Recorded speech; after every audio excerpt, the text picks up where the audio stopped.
weltare ɓiɓɓe fulɓe andu diine maɗa fedde heblo sukaɓe africa weltare tv 20 yoni to radio nan ka fm to reva fm to daka fm to ziga fm to gorgol fm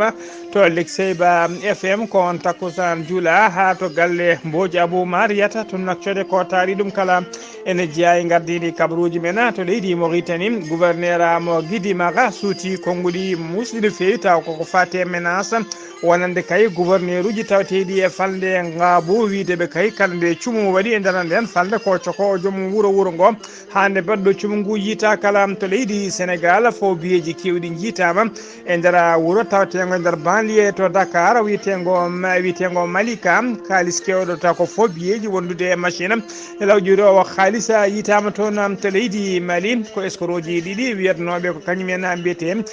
Sambala Sidibé kañumen mbiya teeɓa ɓe nangga noon koto kuccala bisimilla mone kerki hotodirte joni piren bacciren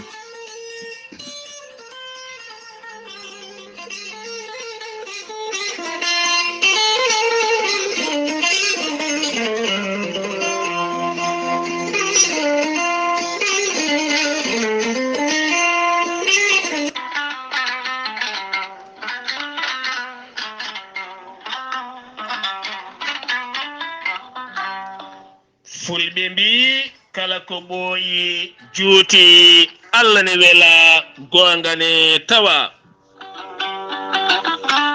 gorel teya ko haako moƴƴo iwruken to kordinoro ari ko wallude en e safrude en ha moƴi kala yiito hen hoore muɗuma an mo Haydara Musani sa jokkodire gorel teya ene faddonoma ñabbuji goɗɗi limtaɗi e gorel teya an joguiɗo AVC jogui cardiaque ƴiƴam dogata e ɗaɗi muɗuma ɓandu wuloru ɓandu jaaɗoru puƴƴiɗo koyɗe musoje koppi musoje jokkodire gorel teya joni keɓa hen ko laaɓi sa yiɗi janggande hoorema ha ganda ñabbuji kaalaɗi e gorel teya jahata koto site mabɓe internet mbatta ko www point gorel teya point com sa yiɗi hebde tonggode gorel teya mbawa jokkodirde mabɓe joni woto woɗɗo so tawi koto leydi Congo gonɗa jokkodirta koye Mamadou Gaya mbatta ko 00242 05 050 36 08 so tawi koto Afrique du Sud gonɗa jokkodirta koye Ibrahima Sow mbatta ko 00 227 827 46 76 72 so tawi ko Abou Sow Kawral Fouta business ɗum koto États-Unis de Amérique mbatta ko plus 1 34 77 01 56 77 so tawi koto Mozambique gonɗa jokkodirta ko Ibrahima Ba Pemba Cabo Delgado ɓurɗandirede Alex mbatta ko plus 258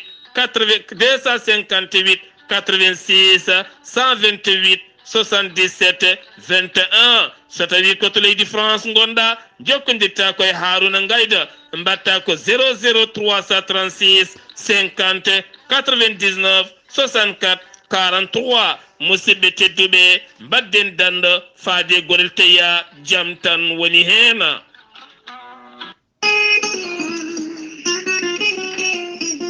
ceerno Djiby Sy ko wittiyanke leɗɗe ko safriyanke safruji fina tawa ceerno Djiby Sy ko jaadindo ɓalawale danowal kala ceerno Djiby Sy ko laaɓɗo reedu malaɗo wune ceerno Djiby Sy ne safrata fiji kewɗi ɗi jiida cirol omo safra wonduɓe kista fibroma dogam sita diabete cholestérol asmo ɓandu ƴakkoru ustoraɓe goragu e yawɓe yitade koye mumen ceerno Djiby Sy ene yawra rewɓe ronkuɓe sowade dartoraɓe e rewɓe wonduɓe e gorko ceeɗane walla sattoraɓe dewle ceerno Djiby Sy ko labɗo reedu malaɗo wune omo jogui leɗɗe fannuji tati hen fannu goto so tawi a hutorima ɗum fodde 13 fin yaltayma ha laaɓa fannu goɗɗo so tawi a hutorima ɗum fodde 19 fin yaltayma ha laaɓa fannu keso mo ceerno Djiby Sy yiite ko ɓooyaani waddete koye gawri samme walla gawri ndemiri so tawi a waɗi no wirumani fodde temedere ma yaltema ha laaɓa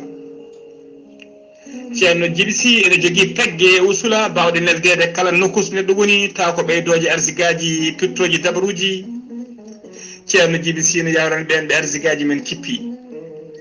ceerno Djiby Sy ko laaɓaɗo listihara so tawi jiɗɗa wonde listihara ko inde ma inde nene maɗa dokkatamo haala ko wone ma ha mbiya yoni so tawi ko wonɓe leydi Mauritanie ko ujunere mbuuɗu so tawi ko wonɓe leydi Sénégal e dendagal leyɗele takkiɗe leydi Sénégal kala ko temedde 4 CFA ceerno Djiby Sy ko laaɓɗo reedu malaɗo woni mo wiya dendagal kileneɓe makko kala to mbawɗa wonde safaruji ma e leɗɗe ma ne mbawi yettade ha no hannirta ni ceerno Djiby Sy ne andina kilinaɓe mum e oɗo ñalawma hande omo tawi to wuuro to base makko tawteɗo to Djouma e nder leydi Sénégal kala jiɗɗo jokkodirde e makko so tawi ko numéro leydi Sénégal mbatta ko 78 163 24 82 so tawi noon ko yiɓɓe hebdemo to banggue WhatsApp ko numéro makko leydi Mauritanie hutorto ko 47 22 80 84 ceerno Djiby Sy ne andina kilineɓe mum wonde base makko taweteɗo to Nouakchott legal timnette ka base o ne tawe ɗon miñi ko ene wiya Alassane Sy ko laaɓɗo reedu ganduɗo golle ɗe kala jiɗɗo jokkodirde e ceerno Alassane Sy mbatta ko 32 62 04 99 walla mbaɗa 48 10 0013 ceerno Djiby Sy ko laaɓɗo reedu malaɗo woni musidɓe tedduɓe mbadden danɗo faade makko kettode kaburuji mon e ɗemngal pulaar Afrique, Asie, Europe, Amérique, Moyen-Orient, Océanie. Jam hiire mon musidɓe tedduɓe eɗen gone altine 14 ha lewru novembre hitande ujunnaji 2022 habaruji mon e ɗemgal pulaar e sowta he ko musidɗo mon sehil mon Ghalii Abuu Bah to karallagal ha mbawon yiide en to banggue YouTube ko meñi men sehil men Saydou Abou Bah habaruji men e ɗemgal pulaar to leydi Mauritanie pudorɗen jehen ha to Ngabou ko wuuro tawatego e nder falde Guidi Maga hono gouverneur falde de o holliri tigo suuti konngudi taw ko konngudi konngudi tekkude no feewi faade kay e ɓen wiyeteɓe ko chef de village uji woni tigui joom gure tawateɗe nder falde Ngabou ene tawe nder Guidi Maga kanko gouverneur o wiyete ko Mohamed Mahmoud Woulade mbiɗen waɗi menace uji faade dendagal ɓen wiyeteɓe chef de village uji tawateɓe nder ɗina nokkuji o holliri noon kala kayde ladde sumi kanko gouverneur o holliri kala nde ladde tina sumi toon on wuuro to nokku to ladde sumi o to ladde nde sumi ɗo ko nango chef de village woni joom wuuro ngo o soko ɗum hande baɗɗo ɗen gueɗe yiita foof o holliri kadi so suuti konngudi kadi faade dendagal ɗiɗon ɓesguji tawteɗe nder nden falde Ngabou kala holliri tigui wonde kay ɓe kewani ko wiyete tigui o holliri tigui wonde kay ko o holliri tigui wonde kay o suuti konngudi wonande kay faade pewani faade oɗon population hollirde kay wonde ɓe daraki darde citoyenneté ɓe poti dara ɓe gonani patriotisme tigui wawde darade darde kay rende ladde nde ko ɗum noon ɗina kongude o holliri seskede noon e kala saaha laddeji ne cumato noon cumuji musɗino feewi e hono holliri kay jayde witene ala kabara ha joni ko leydi Mauritanie keddoɗen parquet général mo Nouadhibou ɓe mbaɗi déféré altine hande o yesso juge d'instruction officier goto taw kañum tuuma kañuma yooɓi fittandu étudiant militaire mo kalaten oɗo saaha kala taw ko basnoɗo fittandu mum e nder camp militaire taw ko sanci camp naval mo Nouadhibou e nder camp naval woni tigui base naval mo Nouadhibou juge o noon feɗɗiti tigui sogde oɗon taw ko officier étudiant noon baranoɗo o wiyeteno ko Ahmed Wulkar o yaranno ko duuɓi nogas seppoji gulɗe jaw kay guilo maayi kala saaha koreji makko e ɓattiɓe kala ne mbaɗanno seppoji hollirde kay yo autopsie waɗe kadi yo goskiki tottite jinnaɓe makko hollirama noon laamu ngu holliri noon so tawi kay leeli wirudemo walla leeli tottidde goskiki jinnaɓe ɓe koye enquête ɓe gonno ko joni enquête o wawi hollirde ko laaɓi ko ɗum saabi noon oɗon officier tumaɗo kañuma yooɓi fittandu makko darima yesso parquet ha joni kabaruji men ɗemgal pulaar to leydi Mauritanie keddoɗen ha joni Mouhamed Wul Abdoul Aziz ko mennoɗo wonde hoorejo leydi Mauritanie oɗo saaha joni noon tawateɗo e jillu mum to France o joddima noon toon to France to e batuji wonande kay ɓen yimɓe to wiyeteɓe flamme en taw ko tawateɓe nder leydi France ɓe kawri toon noon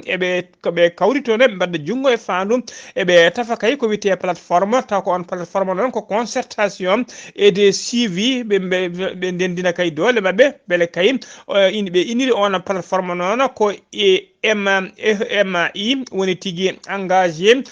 pour une Mauritanie unifiée ko ɗum woni koɓe inniri oɗon plateforme o wi noon on plateforme noon ko ɗum woni koɓe inniri ɗum woni noon woni mujibu on plateforme noon ko yidde kay tafde fedde ndena fedde noon ko yaadinde miijoji mabɓe peeje mabɓe kay ko fati kay haɓanade koddigal moƴƴal e belditala hakkude leƴƴi ha kadi ɓe mbawa darade ha justice o wawa darade golle mum hano hannirtani ha joni ko leydi Mauritanie keddoɗen jiyan ha to rosanaɓe noon kolliri tigui wonde aseta ɓennuɗo o ɓe ko ñalawma musno fewi saabu kay heɓde ɓe kuppiraji guilay ndiyam ha e courant ha e internet kala ɓe kolliri ñalawma o no didorno yo courant o fuɗɗorino kuppiraji ɗi fuɗɗorino ko secteur kono nde yi ha ɓooyi wonti ko coupure général ndiyama kuppi courant kuppi internet kadi kuppi connexion gasi ha yeehi ha laaɓi yimɓe hewɓe service aji kewɗi ɓe kolliri tigui gollaki ñani hen ɓe kolliri kadi ko ɓuuri musdeɓe ha e oɗo saaha mo kalten ɗiɗon société ji halfinaɓe ndiyam e halfinaɓe kuɓɓam kala ha ɗo ala ko kaali ko fate communiqué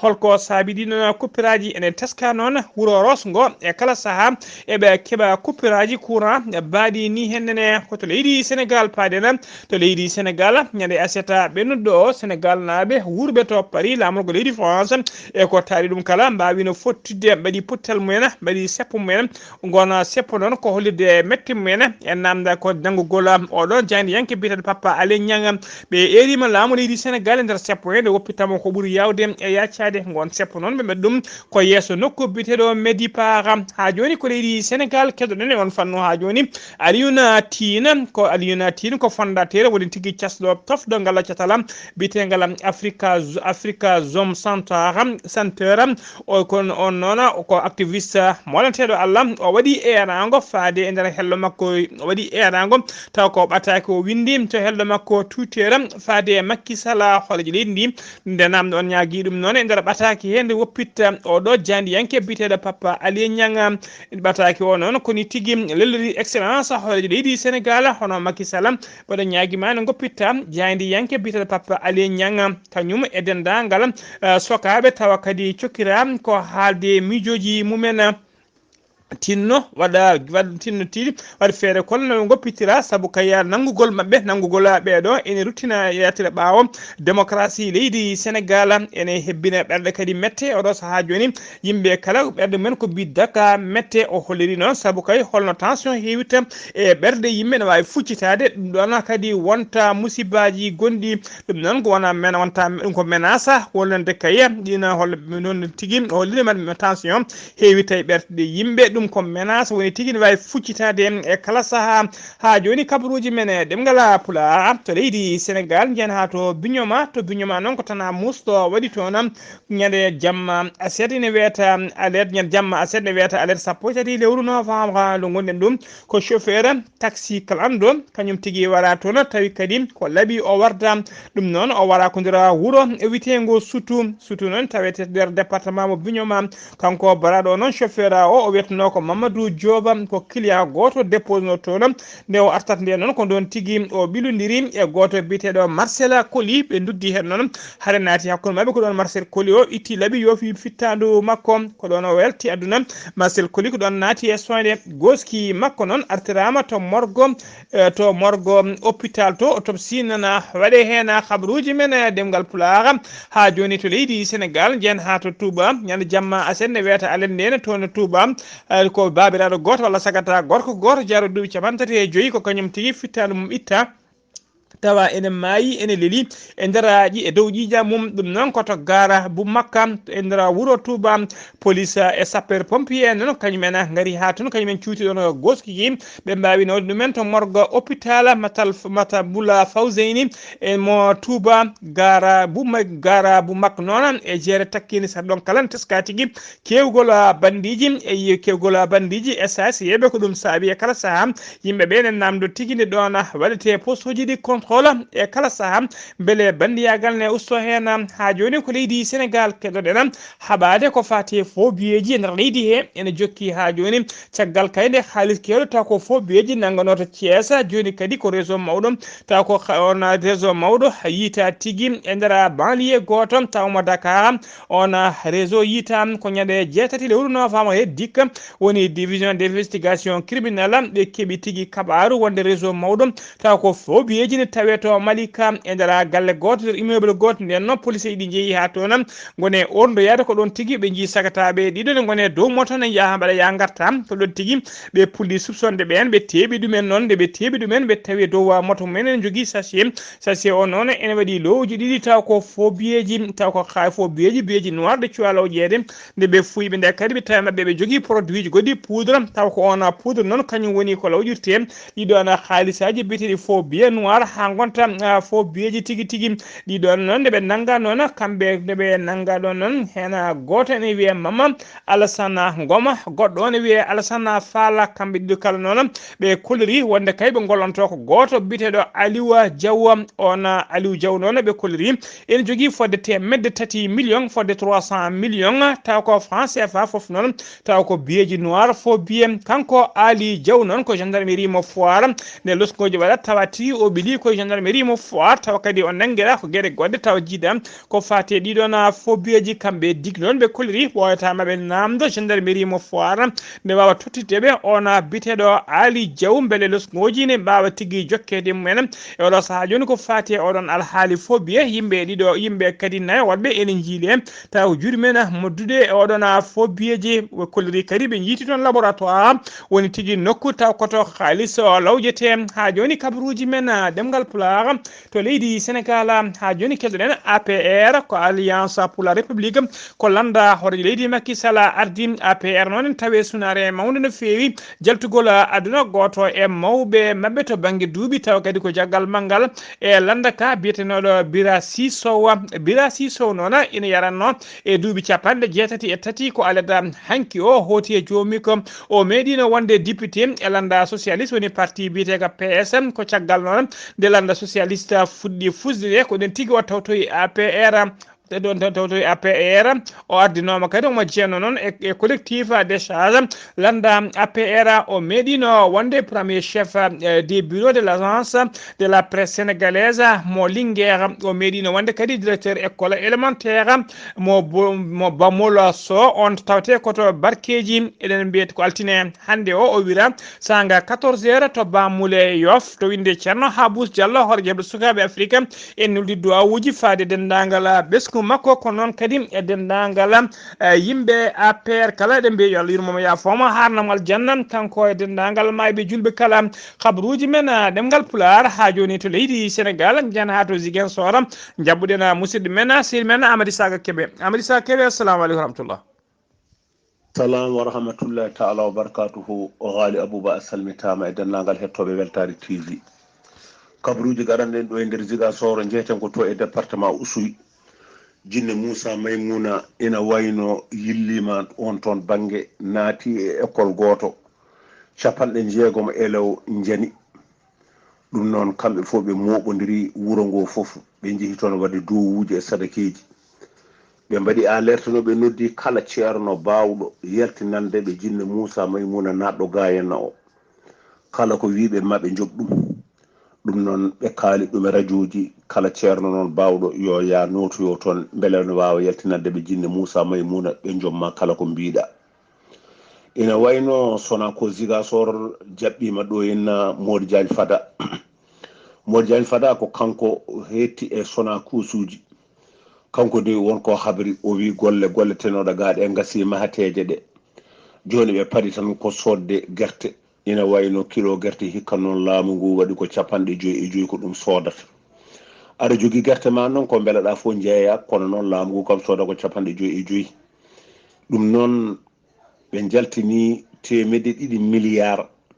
sona kosuji gonɗi e Sénégal ɓe dokki ɗumen ɓe mbawa jogitade kamɓe sona kosne ɓe nuusi e radio kala employé mabɓe ɗo wawi wonde liggotoɓe mabɓe e aroɓe ne ndawa ɗum journal kamɓe fof ɓe yoɓe ɓallo jiga yoɓe ɓallo sona kos ko ɓuuri yawde e yaccade oɗo semaine eɓe jogori jaɓɓade holɗum ko fewte batte guerte ɗum noon kala jiɗɗo liggade ina wawi ɓallade sona kos ko ɓuuri yawde e yaccade en kaalino capital kasa eɓe mawnina ñalawma mabɓe o ina wayno ambassade Israila tawtorama oɗo ñalawma kanko Ousmane Diallo o noosi o wi o addaniɓe ko fewte batte école aji gila e kayeji ha e bikoji ha e sakuji eɓenema hanaɓe toon kadi kalasuji goɗɗi ɗum noon ɓe kolli weltare hakkude mabɓe e Israila ambassade o no daruri e nokku mabɓe o ɗum ɗon noon woni ɗiɗo kabaruji gara noon ɗo e nder Zig FM musidɗo mon Ahmed Issa Kebe gorko mboto kabruji ɗo foɗa radio Zig FM jokkondude e Ghalii Abuu Bah yo Allah ken walde jaam allahumma amina seydi Kebe Ahmed Issa Kebe eɗen mbiya to jinne Maymuna ari to tawi kay ko ceerno ɓe ƴeewata yoɓe ƴeew ceerno Baba Guuro ko jaɓanaɗo duwaw kabaruji men e ɗemngal pulaar to leydi Mali paaɗena police ɓe hinde Interpol ɓe teɓima escroc ji ɗiɗi molanteɓe Allah no fewi hen goto ene wiye Cyprien de goɗɗo o wiyete ko Karima de kamɓe ɗiɗo kala noon ɓe kewi hutorade ko inde biyeteɗo Sambala Sidibé ɓe kewi noon ko funtude yimɓe ɓe ñama ɗumen koppereje ha tengtinone e rewɓe ɓe nanga koto nokku biyeteɗo Kuccala Sambala Sidibé noon kañum woni chef département formation promotion de l'emploi de l'agence nationale pour l'emploi woni catal biyetegal ANPE ko toon golloto ko inde mum ɓe kewi hutorade ɓe punta yimɓe kay ɓe ñama ɗumen koppereje pamdude mo ɓe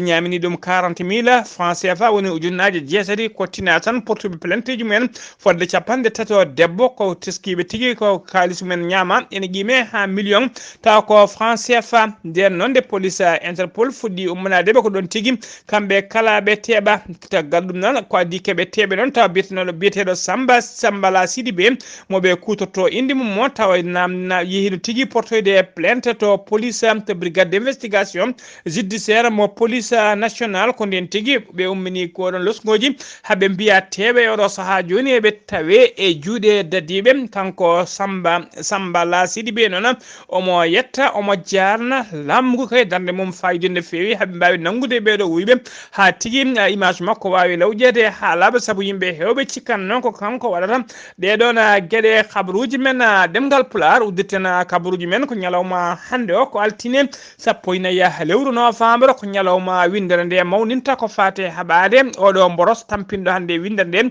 biteɗo jabet noon en tampini windere nde no fewi tawa kadi ɓuuri sabade ɗum ko wasde dillinde ɓandu mum to banggue coftal ɓelli e wasde ñamde ñamri sellude no fewi ñamelteɗe cellude e hutorade kadi sukaraji kewɗi no fewi eɗen mbiya tan yimɓeɓe yo mbattu hakkillaji usta sukaraji no fewi e kala saaha kadi dillina ɓallu men saabu rafi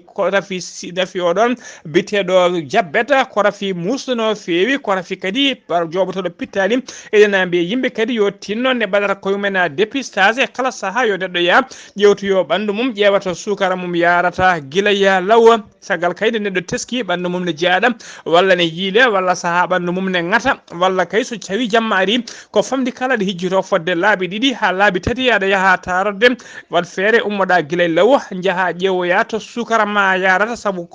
kay oɗa rafi biteɗo jabbeta omo heewi hande nder windere he kadi o ɓuuri welde haɓade ko guila law ɗum noon eɗen mbiya bandiraɓe yo tinno yo mbattu hen hakkillaji men kabaruji men ɗemgal pulaar gasi ha laabi ceera e habridde he ko musidɗo mon sehil mon Ghalii Abuu Bah to karallagal ha mbawon yiiden to banggue YouTube ko Saydou Abou Bah to Ziguinchor ko musidɗo men sehil men denɗi men Amadou Issa Kebe ketkimalaki jaam yo jaam Allah jogomi jogo on